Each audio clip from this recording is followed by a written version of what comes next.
Bom, pessoal, aqui estou eu, Pastor Raul, isso mesmo, o pastor mala que vocês mais amam aqui, o barbudo.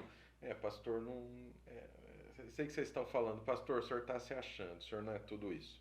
Exatamente, pessoal, eu tenho o senso da realidade, eu sei que eu sou só um pastorzinho, mas hoje eu estou trazendo para vocês um review maravilhoso. Poxa, vira o disco, pastor, porque todos os reviews que o senhor traz, o senhor fala que é maravilhoso. Por que eu falo que todo review é maravilhoso, pessoal?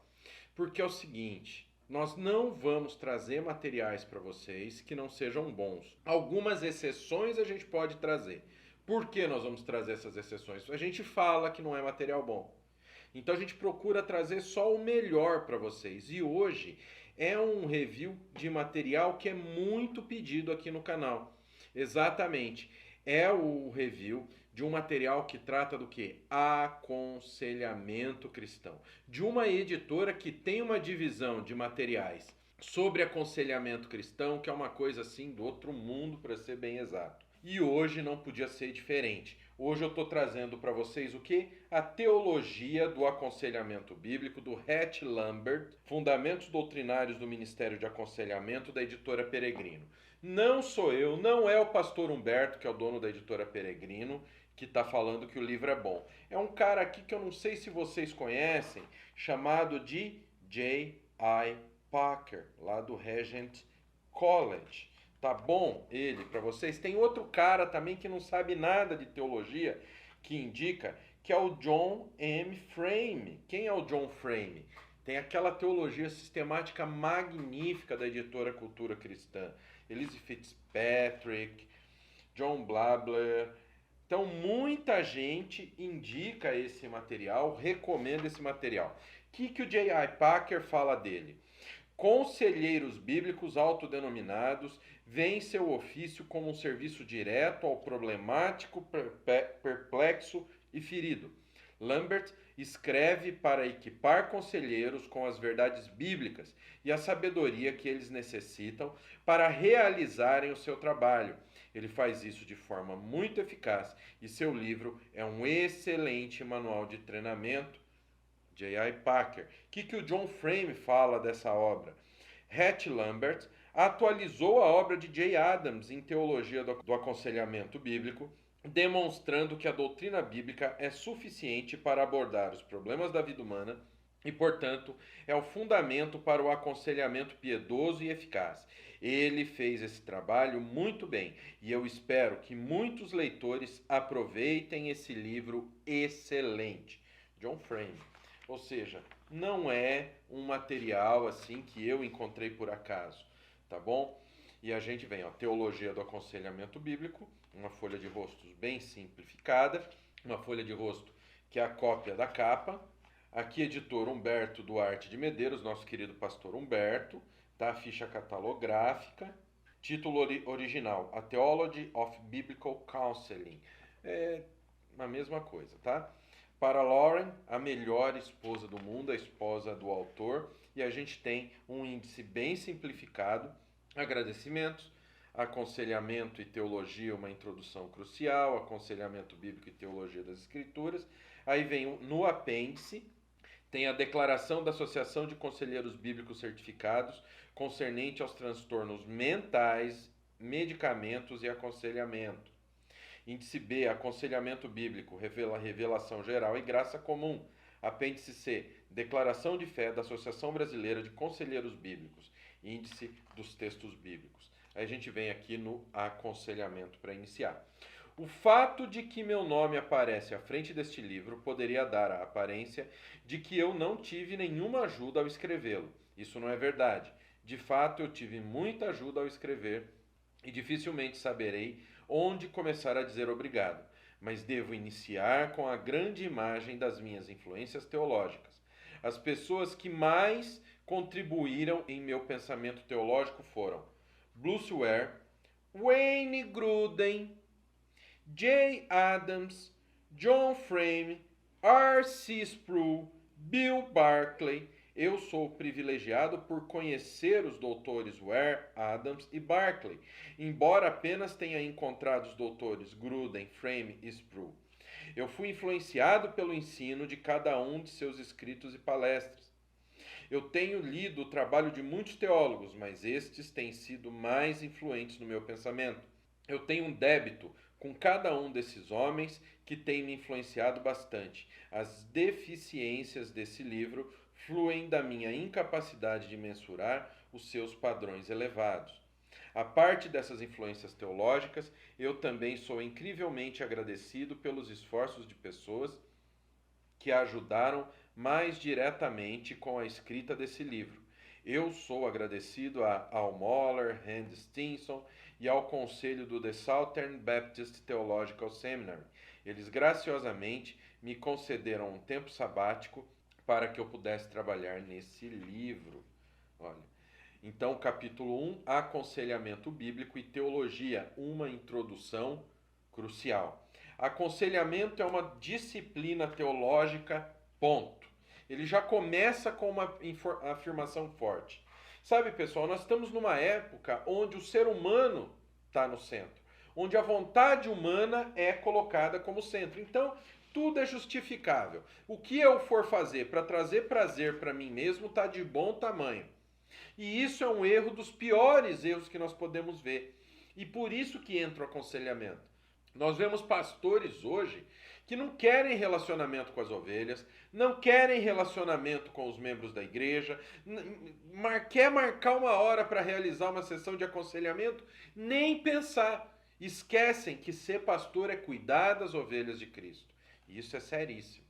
Então, da mesma maneira em que querem invalidar o ID, pregar o evangelho a toda criatura, porque tem muitas pessoas hoje que fazem isso. O que eles fazem? Eles dizem que esse chamado não é para nós, era especificamente para os apóstolos. Entendeu? Olha o absurdo. Eles também vêm com essa, que o aconselhamento bíblico não é uma disciplina da teologia, não é um ponto importante da teologia. Quer aconselhamento? Tá com problema no casamento? Vai num terapeuta de casais. Tá com problema qualquer um que seja? Vai para um psicólogo. Então, esse é um pensamento de hoje. Mas essa obra ela começa dando um murro e fazendo o quê? Tomando conta do seu espaço. Então, o aconselhamento bíblico é uma disciplina teológica, ponto. Se você continuou a ler além dessa primeira sentença, já concluiu a parte mais controversa desse livro. Essa primeira sentença deve ser a declaração mais debatida em toda esta obra. A teologia do aconselhamento bíblico fará o que a teologia costuma fazer: inspirar questões e debates, mas a declaração mais controversa que eu sei fazer nesse contexto é afirmar que o aconselhamento é, por definição, teológico. Muitas pessoas não assumem a natureza teológica do aconselhamento. Muitos creem que teologia é o que futuros ministros do Evangelho estudam em seminários, a fim de se qualificarem para conduzir a igreja e pregar sermões ou ir para o campo missionário. Eles não entendem que a teologia desempenha um papel sério em ajudar pessoas com os seus problemas por meio do aconselhamento. Eles creem, em vez disso, que o aconselhamento acontece na esfera da psicologia. Muitos creem que a teologia é para os ministros aquilo que a psicologia é para os conselheiros, e que os dois não têm realmente muito a ver um com o outro. Tá? David G. Meyers, Levels of Explanation View. Tá? Então você vai ter muitas notas de estudo aqui. Aconselhamento, a natureza do aconselhamento. O que é aconselhamento? É importante fornecer uma definição de aconselhamento bem no início, a fim de sabermos sobre o que estamos falando. Esta é a definição que eu uso nesse livro. Aconselhamento é uma conversa em que uma das partes com questões, problemas e dificuldades procura auxílio de alguém que acredita ter respostas, soluções e ajuda. Essa definição é intencionalmente inclusiva.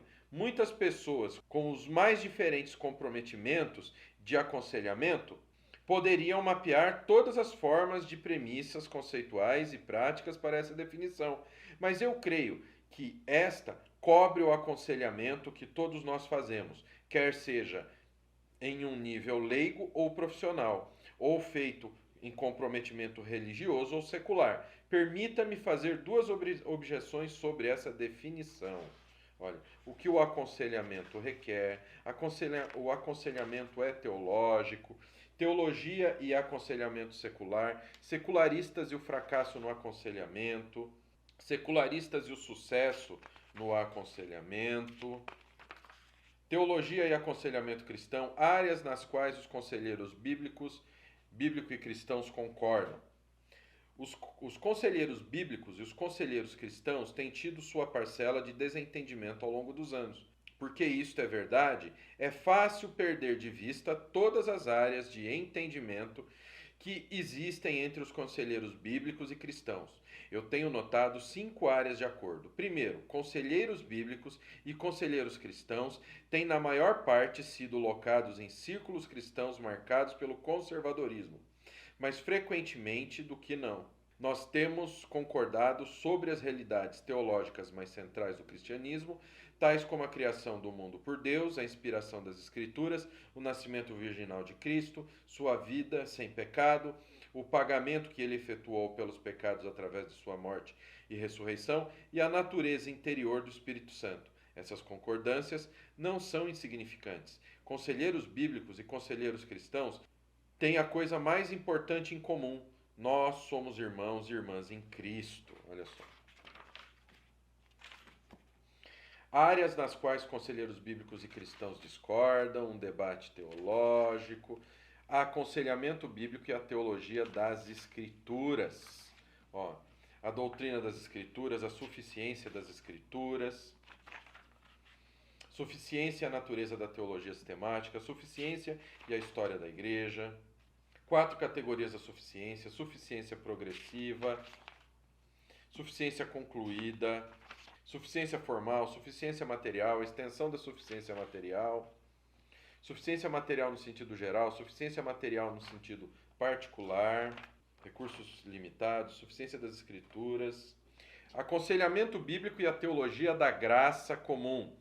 Quando cristãos comprometidos adotaram abordagens de aconselhamento à margem do aconselhamento bíblico, eles geralmente o fizeram por 2 razões. Primeiro, eles rejeitaram a noção de que as escrituras são suficientes para o aconselhamento. Eu abordei essa questão mais diretamente no capítulo 2, sobre a teologia das escrituras. Eu também tenho trabalhado para que este livro todo seja um argumento em favor da suficiência do aconselhamento dos temas teológicos que as escrituras descrevem. Todos os recursos de Deus nas Escrituras, seu ensinamento sobre quem Ele é, a natureza da pessoa de Cristo e sua obra, as operações do Espírito Santo, as categorias bíblicas de pecado e sofrimento, todas as coisas juntam-se para criar um recurso suficiente para o aconselhamento. Graça comum. A graça comum é a bondade de Deus demonstrada a todas as pessoas, independentemente de terem experimentado a salvação que vem somente através de Jesus Cristo. É chamada de comum porque ela abrange todas as pessoas, crentes e não crentes, de modo idêntico. É referida como uma graça porque esta bondade de Deus é imerecida. As pessoas nascem em pecado e, portanto, não merecem qualquer bênção de Deus, somente juízo. Deus permitir que as pessoas vivam e experimentem muitas bênçãos de vida é uma grande bondade. Um lugar nas Escrituras onde vemos a graça comum é em 1 Timóteo 4,10. Ora, é para esse fim que labutamos e nos esforçamos sobremodo, porquanto temos posto a nossa esperança no Deus vivo, Salvador de todos os homens, especialmente dos fiéis. Paulo diz que Deus é o Salvador de todos os homens, ainda que Paulo não creia que todos serão salvos. Deus é especialmente o Salvador daqueles que creem em Jesus Cristo, mas isso não exclui a possibilidade dele ser o Salvador de todas as pessoas em algum outro sentido menor. Todas as pessoas, quer seja um crente ou um não crente, que esteve doente, ferido ou em apuros e se recuperou, que foi restaurado ou resgatado, foi salvo por Deus em algum sentido temporal, se não no sentido eterno último. Nesse capítulo nós discutiremos 3 categorias diferentes da graça comum que procede de Deus para crentes e não crentes. Provisão moral divina, provisão física divina, provisão intelectual divina, graça comum e os efeitos noéticos do pecado, uma avaliação teológica da psicologia secular. Isso aqui merece que nós venhamos ler um pedacinho. Apesar das tentativas de equilibrar uma crença na graça comum com os efeitos noéticos do pecado, alguns têm argumentado que o movimento de aconselhamento bíblico tem rejeitado a ciência. Uma dessas objeções é feita por David Murray. Murray se move contra uma posição de extrema suficiência, dizendo: em algumas áreas nós precisamos usar nossa Bíblia como óculos para ler e aprender, a partir do conhecimento que Deus distribuiu e depositou no mundo. Se nós nos recusarmos a fazer isso, se dissermos que deveríamos nos separar de todo conhecimento que provenha de fora da Bíblia, há o risco de inadvertidamente minarmos a suficiência das Escrituras. Isto é o mesmo que dizer que a Bíblia não é suficiente para nos ajudar a ler esse mundo e dele aprender. Por isso devemos nos separar dele. Eu creio que a Bíblia é suficiente para nos habilitar a ler a ciência e separar o joio do trigo, separar observações válidas e conclusões que sejam falsas, e assim fazer uso do conhecimento que Deus, em sua graça comum ou providência, tem feito conhecido em sua criação. A 61, está aqui, ó. David P. Murray, Christians Get Depressed Too, nome do livro. Psicologia secular, 3 níveis de análise. Psicologia secular, 3 respostas. Priorizar as verdades bíblicas acima das articulações seculares. Vamos pegar um pedaço. Ó. Jesus Cristo, a chave para todo aconselhamento. Será que isso quer dizer alguma coisa para vocês? Jesus Cristo é a chave para todo aconselhamento. Tudo o que precisamos de Deus requer que confiemos em Jesus para que recebamos. No aconselhamento, a única esperança e ajuda que importa em longo prazo é aquela que Jesus Cristo traz. Outras abordagens podem falar sobre estratégias para minimizar a ansiedade, exercícios para reduzir a depressão, táticas para diluir o estopim da ira e remédios para entorpecer a dor. Nada disso conduzirá a uma mudança real, e nenhuma delas durará. É Jesus, e somente Jesus, que aborda os problemas que enfrentamos num nível de profundidade e poder indisponível em qualquer intervenção secular de aconselhamento. Capítulo 6, Aconselhamento Bíblico e a Teologia do Espírito Santo. Obra e capacitação do Espírito, obra dos dons do Espírito, humildade, Jesus. Capítulo 7, Aconselhamento Bíblico e a Teologia da Humanidade. Implicações do aconselhamento para seres humanos com corpos e almas. Vamos lá mais para o final, pessoal. O caráter de Deus e a tarefa do aconselhamento. Chamado. Quando os teólogos falam de chamado, estão se referindo a 2 realidades bíblicas. A primeira é conhecida como chamado geral. O chamado geral é a proclamação do Evangelho, que é para todos os que ouvem a Jesus Cristo, que Jesus Cristo é o Senhor e Salvador, que realizou a redenção para todos os que creem. Cada exemplo de pregação fiel evangélica é um exemplo de chamado geral. Nós vemos Jesus fazendo isso quando ele convida as pessoas para encontrar descanso nele, Mateus 11, 28. Nós também vemos os apóstolos se engajarem no chamado geral, enquanto exortam as pessoas a arrependerem-se dos pecados e confiarem em Jesus Cristo. Aí, terminando o último capítulo, a gente tem o apêndice A, Declaração da Associação de Conselheiros Bíblicos Certificados, concernente aos transtornos mentais, medicamentos e aconselhamento. Ó. Transtornos mentais e o aconselhamento bíblico. Transtornos mentais na cultura contemporânea, aconselhamento prático. Apêndice B, Aconselhamento Bíblico, Revelação Geral e Graça Comum. Apêndice C, Declaração de Fé da Associação Brasileira de Conselheiros Bíblicos. Índice de textos bíblicos usados. E esse é o quê? Teologia do Aconselhamento Bíblico da editora Peregrino. Um presente de Deus pra gente, tá? E pessoal, olha só, aconselhamento bíblico. O nosso curso Formação Completa em Teologia nos traz uma disciplina completa a respeito do quê? A respeito do aconselhamento bíblico, tá bom? Link está aqui embaixo, então lá você tem aconselhamento bíblico, tem todo o básico da teologia, aliás, você tem do básico ao avançado. Clica no link aqui embaixo e vem fazer parte do nosso Formação Completa em Teologia. Vem ter um encontro com Deus como você nunca imaginou. Ah, e se você está interessado nessa obra, o link está aqui na descrição. Deus abençoe.